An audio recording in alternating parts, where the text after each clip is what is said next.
teacher, ma'am, chair ang tawag natin. Nag-umpisa tayo sa wala. Kung iisipin, pagbasa at pagsulat, ang hirap sa atin. Ngunit naging madali nang tayo'y tiyagain.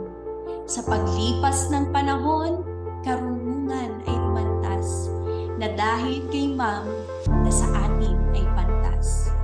Ano pa kaya ang kay ma'am ang di ko namamalas?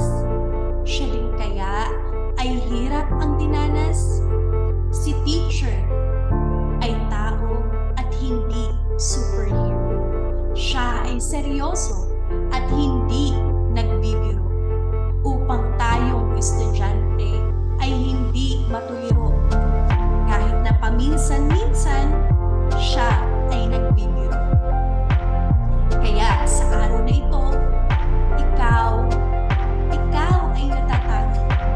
Tingin namin sa inyo ay maganda ang pogi. Kung kami magtagumpay, sabi ng labi, ikaw o chair, mahal palagi ang labi.